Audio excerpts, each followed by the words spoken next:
नमः शिवाय, ओम शिवाय, ओम नमः शिवाय। हरि हरि बोले नमः शिवाय, ओम नमः शिवाय, ओम नमः शिवाय। हर हर बोले नमः शिवाय, ओम शिवाय, ओम नमः शिवाय। हर हर बोले नमः शिवाय।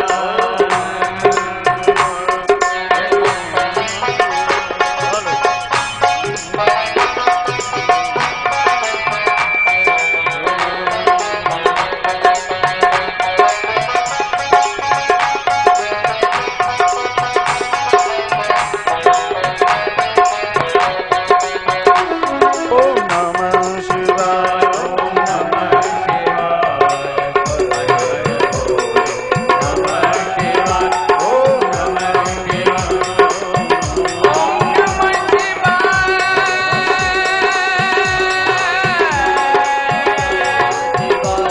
नमः शिवाय, ओम नमः शिवाय, ओम नमः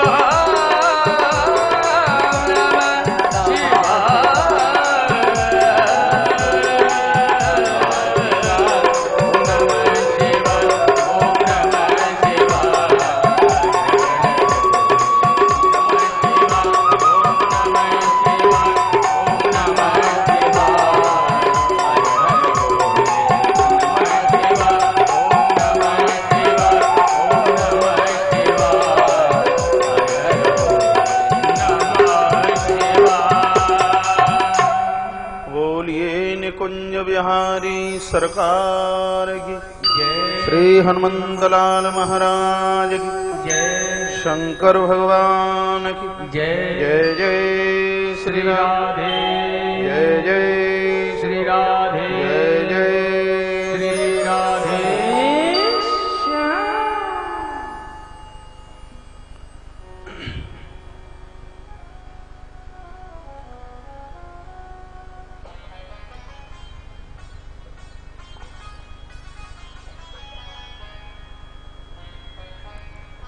इस बच्चे को पकड़ के बैठाइए।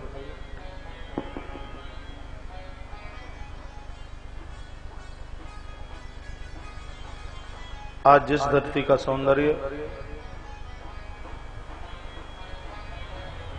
कैलाश से भी बढ़ करके है,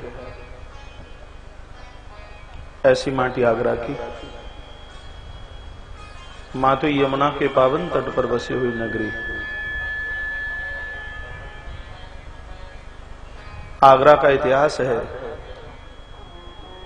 आगरा की सीमा में प्रत्यक्ष रूप से प्रकट हुई भगवान की शिव पिंडियां इस नगरी का रक्षण कर रही हैं। एक कोने में भगवान राजेश्वर प्रभु बैठे हैं, एक कोने में भगवान मनकामेश्वर, एक कोने में भगवान कैलाश वाले महाराज, एक कोने में भगवान रावली महादेव,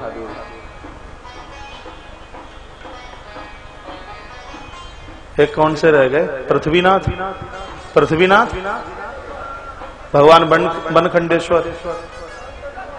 हाँ? उनको तो मैं अपनी तरफ से बोल रहा हूं, वो तो सिद्ध है, प्रत्यक्ष है। उनके तो चरणों में बैठ के हम कथा का आनंद ही ले रहे हैं। एक स्थान पर भगवान प्रभु श्री बलकेश्वर महादेव, आयुक्ता भगवान प्रभु श्री वटेश्वरनाथ प्रभु की, जिनके पावन चरणों में आयोजित ये श्री शिव महापुराण की भावी गाथा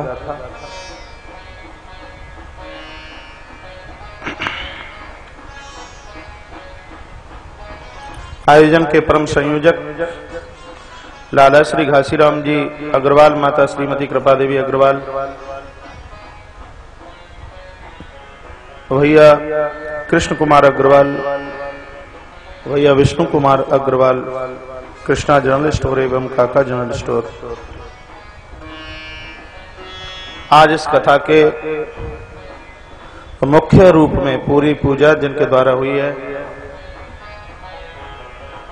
उस दिव्य महामानव का परिवार जो आज शरीर से नहीं है, लेकिन उनकी कृपा और उनकी आत्मीयता अपने परिवार के उत्थान में लगी हुई है।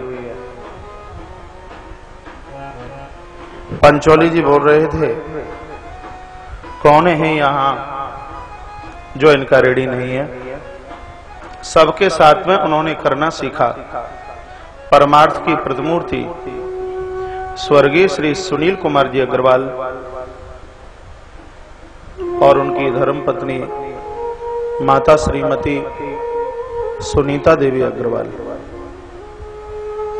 उनके सुपुत्र भैया कपिल अग्रवाल, निखिल अग्रवाल, उनकी भगनियां बहन अंजलि अग्रवाल जिसकी ससुराल वृंदावन में है, और बहन सोनालिका अग्रवाल जिसकी ससुराल शायद मथुरा में। दोनों भाइयों की देवियां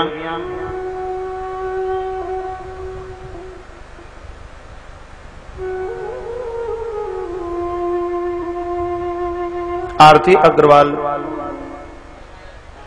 और श्रीमती पूजा अग्रवाल,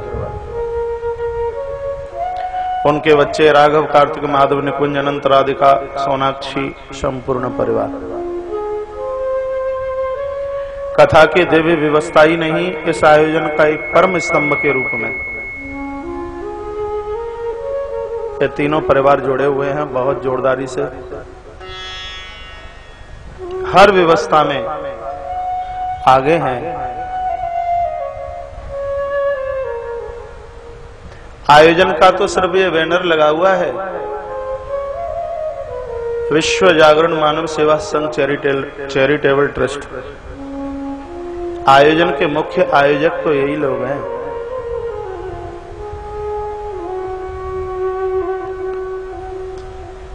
जो अभी मैंने नाम लिए हैं, और इस समूची व्यवस्था के स्तंभ भैया है विष्णु कुमार जी गोयल और उनके अग्रज भैया राजेंद्र कुमार जी गोयल, माता श्रीमती सुनीता गोयल और उनका समूचा परिवार। अंकुश की माता, नाम तो मुझे मालूम नहीं है। हमारे आयोजन के संरक्षक के रूप में लवकुश होटल की अधिष्ठात्रा भैया श्री राम जी उपाध्याय परिसर में है, बहुत उनका मान सम्मान है। मैनपुरी से चल करके आए हुए श्री भोला राम जी गुप्ता परिसर में उनका बहुत सम्मान है। मध्य प्रदेश अवंत का उज्जैनी से भैया श्री पंचोली जी, और जयपुर से चल करके आए हुए सीमा माता की भगनी, और नाम तो मेरे पास में आया नहीं है, और मां के रूप में उनकी सासू और पिता के रूप में उनके ससुर साहब। जयपुर राजस्थान की नगरी से, राजस्थान की राजधानी से सब महानुभावों का परिसर में बहुत बहुत मान है, बहुत सम्मान है। प्रोफेसर कॉलोनी आवासीय समिति के सभी सदस्य और सभी पदाधिकारी जन और संस्कार चैनल के माध्यम से कथा का आनंद लेने में सक्षम, वो सब मेरे अपने। संस्कार चैनल से पधारी हुई नितिन भैया के साथ में सभी पूरी टीम, मंचस्थ आचार्य मंडल संगीतज्ञ बंधु और आप सभी के हृदय में नित्य विराजित होने वाली मैं अपने प्रभु परमात्मा के दर्शन करते हुए आपकी आस्था और भावना को एक बार नहीं करोड़ों करोड़ों बार प्रणम्य भाव से वंदित होते हुए, नतमस्तक होते हुए आप प्रणाम ले लिया करें, नहीं फिर मुझे ऐसा लगता है कि आप हमसे रूठे हैं।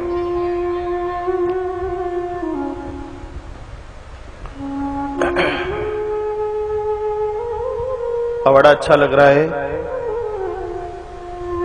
ये कहते हुए कि भगवान शिव कल्याण की महाप्रतिमाएं हैं। जगत में धन्यवाद के प्रतीक वो ही हैं जो देवी देवताओं के पुजारी बन करके जी रहे हैं। बंधुवर और मातृशक्ति पूजा करने में बहुत आनंद आता है। ये सुनी सुनाई बात नहीं है, मैं अनुभव में क्यों ये बात बोल रहा हूं। और व्यासपीठ से एक बात का निवेदन करूंगा, आप दुनिया के किसी भी कोने में झांक करके घूम करके आ जाना, इसके बिना उद्धार नहीं है। जिस स्थिति में आप बैठे हैं, इसके बिना कल्याण नहीं है। आप देश छोड़ के परदेश चले जाना, भगवान कुबेर अपनी दौलत का मालिक भी आपको बना दे, तो भी इसके बिना कल्याण नहीं है। जिस सौंदर्य क्षणों में आप बैठे हुए, मेरे सामने महानुभाव लोगों का प्रश्न आता है, महाराज भजन करना चाहते हैं, जब तब करना चाहते हैं, पूजा करना चाहते हैं, लेकिन पूजा में मन नहीं लगता।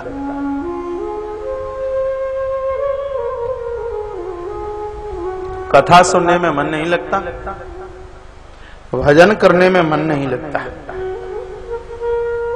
पूजा करने में मन लगेगा। इस मन को थोड़ी सत्संग की लाठी, सत्संग की मार इसको मिलती रहे, इसको सत्संग की खुराक मिलती रहे, तो ये मन फिर भोगों को चरेगा नहीं, भोगों की तरफ ये भागेगा नहीं। मन भोगों की तरफ से अपना मुंह मोड़े, उसके लिए हमें सत्संग की आवश्यकता है। नहीं आई बात समझ में? इसको इस तरीके से समझने की कोशिश कीजिए।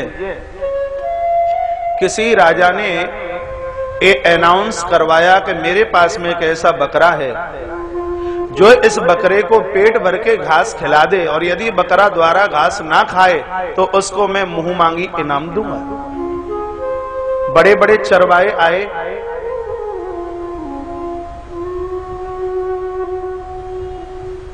और बकरे को लेकर के जाते हैं, पूरे दिन घास चरता है, राजा के पास लेकर के आते हैं। सुनिए, परीक्षा के तौर पर जब राजा बकरे को घास डालता है तो उसकी तो आदत है वो घास के ऊपर मुंह मारता है। सब परीक्षा में फेल हुए। किसी गांव का कोई एक वृद्ध गया चरवाहा, और उसने कहा, राजा साहब, यदि आप इस बकरे को मुझे दे दें तो इसको मैं ऐसी घास चरा करके लाऊं, जब तक ये जिंदा रहे तब तक द्वारा से फिर घास ही ना चरे। जितना बड़ा खुद और उतनी बड़ी इसने एक लाठी उठाई, बकरे को लेकर के चला और खेत में ले जाकर के छोड़ दिया। जो ही बकरा घास चरने की कोशिश करता है तो उसकी खोपड़ी के ऊपर लाठी मारता है। सुबह से शाम तक एक घास का तिनका नहीं इसने चरने दिया, पेट पीठ से लग गया, और राजा के सामने ले जाके खड़ा कर दिया। कहा, महाराज, चुनौती है, जब तक जिंदा रहेगा तब तक घास नहीं चरेगा, इतनी घास इसको चरा के लाया हूं। राजा ने देखा रोज तो इसका पेट फूला हुआ होता था और आज दबा हुआ है। घास डाली, नौकरों से कहा, तो बकरे का मन तो कर रहा था घास चरने का, लेकिन वो चरवाहा लाठी लेकर के सामने खड़ा हुआ है, तो भयवश उसने घास के ऊपर मुंह डाला नहीं। ये इस बकरे और घास की कथा नहीं, बात मेरी और आपकी है। ये मन ही तो बकरा है जो भोगों की घास चरना चाहता है। ये भोगों की घास से कब बचेगा? तब कोई गुरु चरवाहे के रूप में आए और उसके हाथ में सत्संग की लाठी होवे। सत्संग की लाठी के द्वारा यदि वो हमारे ऊपर प्रहार करे तो फिर हम भोगों की घास चरने के लिए कभी भी तैयार नहीं होंगे। इसलिए हमें संत गुरुजनों की आवश्यकता है, इसलिए हमें सत्संग की आवश्यकता है। सत्संग का अर्थ होता है बढ़िया संग, अच्छा संग, अच्छे लोगों का साथ।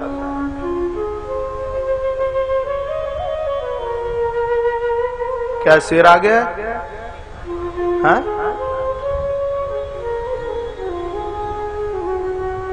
बैठ जाइए। कथा में मैं मन तो लगाता हूं लेकिन आप लगने नहीं देते।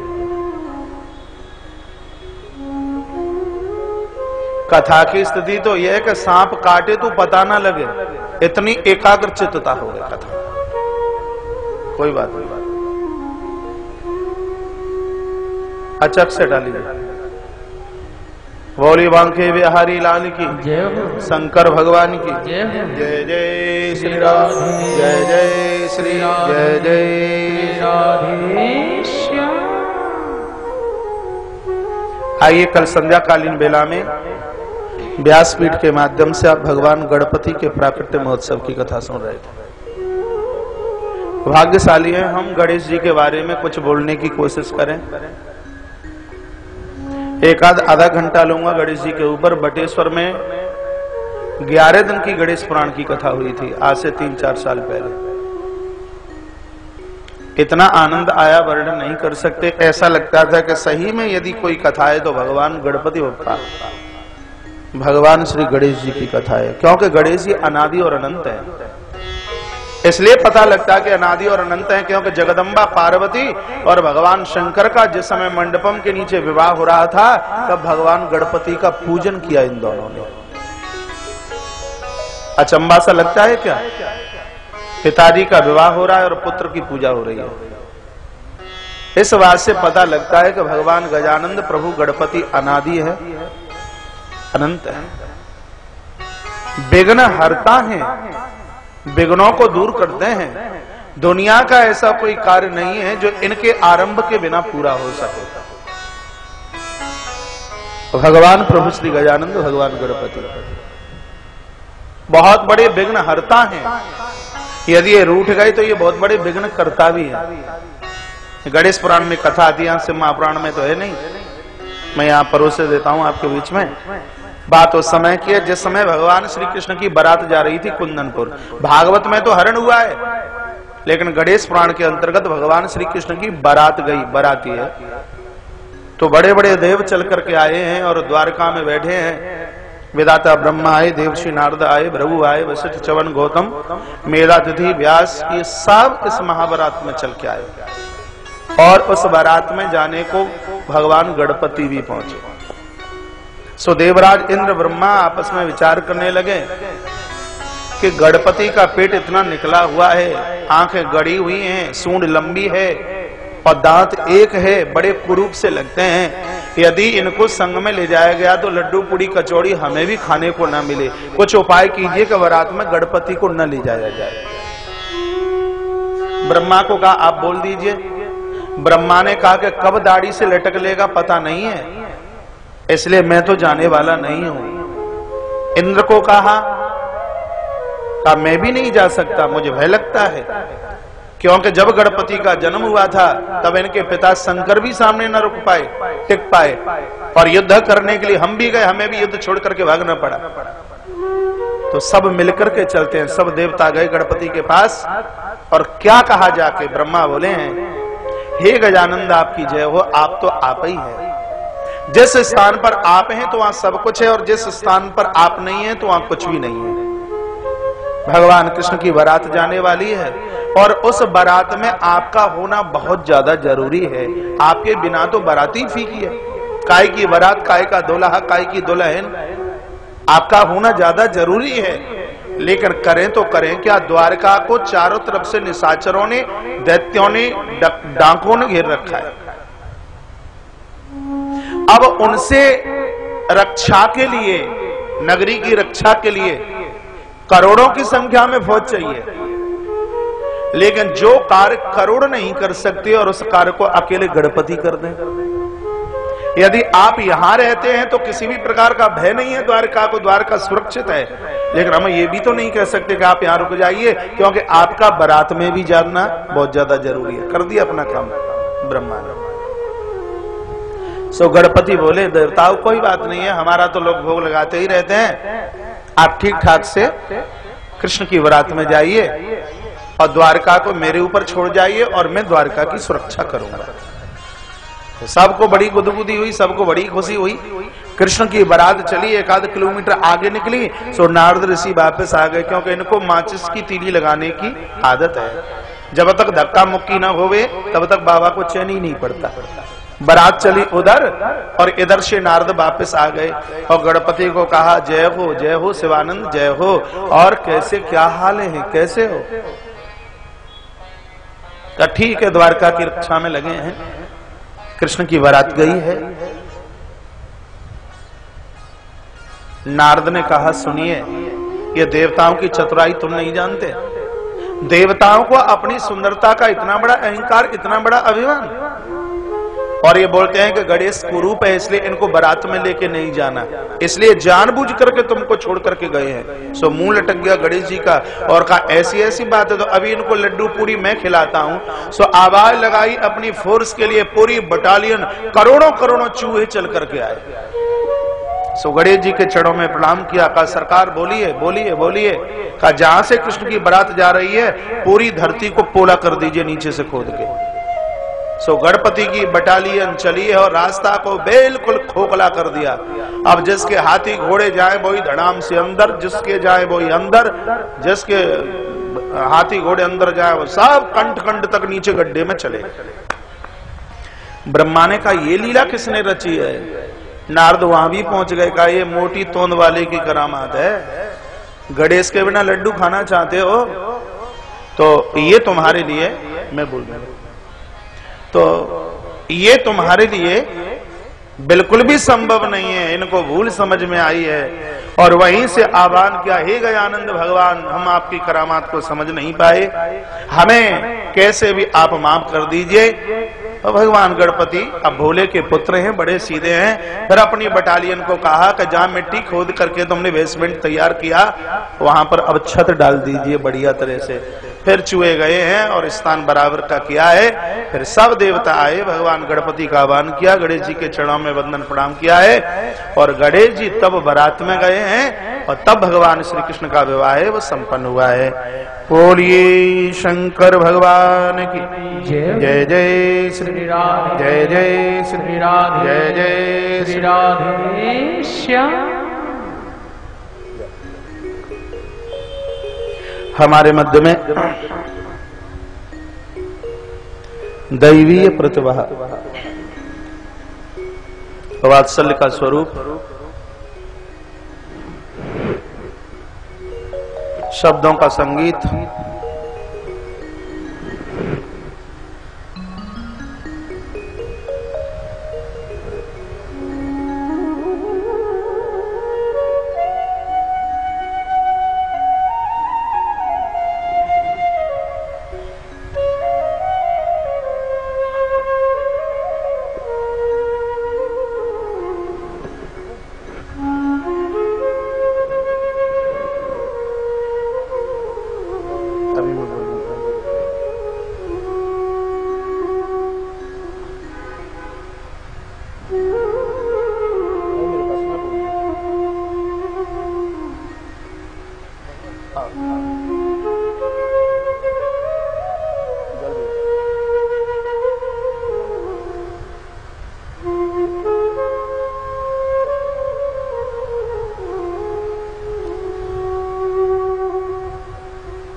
ध्यान एकाग्रचित कीजिए।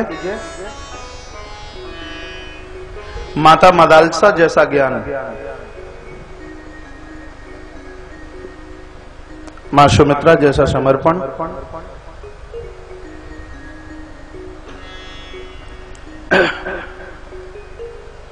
माता मीरा जैसा त्याग, ऐसी पूज्या वैष्णवी प्रज्ञा भारती जी मानस किंकरी हमारे मध्य में श्री धाम से चल के, वृंदावन धाम से चल करके पदार्पण हुआ है। एक बार मनोभाव से उनका बहुत बहुत मान कीजिए, बहुत बहुत सम्मान। संतों को वंदन करने में, प्रणाम करने में बहुत अच्छा लगता है। महापुरुषों से बात करने में मुझे सबको बहुत अच्छा लगता है। आज दिल्ली में एक महाराज श्री से मेरी बात हो रही थी, पूज्य महाराज श्री जी प्रेमानंद जी महाराज। यूं ही अचानक फोन लगाया, मैंने इधर से ही फोन लगाया। वो बोले कौन? मैंने बताया ऐसे ऐसे तुलसीवन आश्रम से आपका कोई दास बात कर रहा है। एक बार बोलिए, फिर मैंने उन्हें नाम बताया, लोग इस नाम से जानते हैं, पहली बार बात हुई तो एक वो वाक्य बोले और सुनने में बड़ा अच्छा भी लगा और अटपटा सा भी लगा। काये को उत्थान प्राप्त करने के बाद में यदि कोई साधु साधु की कदर करे तो अचंभा सा लगता है। मैंने कहा ऐसा क्यों? कहा मुझे इतनी गुदगुदी हो रही है, मुझे इतनी खुशी हो रही है, मेरा मन कर रहा था कि उज्जैन जब आपकी राम कथा हो रही थी तो मैं बाहर से खड़ा होकर चला गया।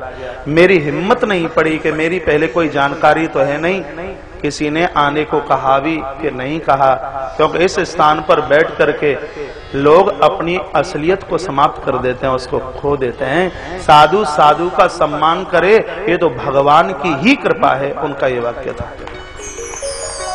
हम निवेदन कर रहे थे, जीवन में सब कुछ आया वो संत कृपा से ही तो आया है। पूज्य प्रज्ञा भारती जी का हम सम्मान कर रहे हैं और ये मैं प्राय प्रवचन में निवेदन करता रहता हूँ, जब संत महापुरुष परिसर में चल करके आते हैं तो हम उनका सम्मान नहीं करते, दो शब्द बोल करके समाज से हम अपना सम्मान चाह रहे हैं। हम सम्मान करेंगे तभी तो हमें सम्मान मिलेगा। महापुरुषों के चरणों में सदैव वंदन कीजिए, सदैव प्रणाम कीजिए। इनकी एक दृष्टि हमारे जीवन के कलमश को समाप्त कर देती है, हमारी जिंदगी की अज्ञानता को समाप्त कर देती है। तो पूज्य वैष्णवी प्रज्ञा भारती जी महाराज का आगमन हमारे और आपके मध्य में है। अग्रसेन जी महाराज की नगरी आगरा की इस पावन धरती कमला नगर, ग्रीन पार्क और माता यमुना के पावन तट पर उनका बहुत बहुत मान है, उनका बहुत बहुत सम्मान है। साथ में राज्य सूचना आयुक्त उत्तर प्रदेश से Prabhu Ranjan Tripathi ji, advocate high court Lucknow bench, Pandit Bhagwat Pandey Shri Vrindavan से, इन सब महान भावों का बहुत बहुत सम्मान। अमरोली कटारा से श्री कुंज बिहारी जी, इन सब का बहुत बहुत मान है, बहुत बहुत सम्मान। बोली बाल कृष्ण लाल की जय, बोली शंकर भगवान की जय। जय जय श्री, जय जय श्री, जय जय श्री राधेश्याम। आइए, शिव महापुराण में भगवान गणपति की बात चल रही है। एक दंताय विद्महे वक्रतुंडाय धीमहि तन्नो दंति प्रचोदयात्। इनके ऊपर जितना बोला जाए उतना कम है। पूर्व में मैं बोल चुका हूं, बहुत बड़े विघ्न हरता, यदि ये रूठ गए तो ये बहुत बड़े विघ्न करता भी है। जब पार्वती के साथ भगवान शंकर का विवाह हो रहा था तो धीमे धीमे मैया बोल रही थी कि सुन लीजिए, सती बनकर के मैं ही आई थी और उस समय विवाह में गणपति की पूजा करना भूल गए थे, जल करके राख होना पड़ा। ऐसी गलती द्वारा से मत दोहरा देना। आप जो करते हैं पहले भगवान गणपति का आह्वान कीजिए। पंचदेव उपासना में एक दिन मैं निवेदन कर चुका हूं, भगवान गणपति, मां भगवती, भगवान शंकर, प्रभु सालग्राम और भगवान भास्कर, इन 5 देवों की तो पूजा रोज कीजिए। 5 देव नहीं है, आपके 5 प्राण हैं, ये 5 प्राण है। ये 5 महातत्वों से दुनिया बनी है, ये दिव्य वो महातत्व हैं। मैं बोल चुका हूं, गणेश जी जल तत्व है। आपका काम रोटी के बिना चल सकता है, लेकिन आपका काम जल के बिना नहीं चल सकता। एक दंताय विद्महे वक्रतुंडाय धीमहि तन्नो दंति प्रचोदयात्।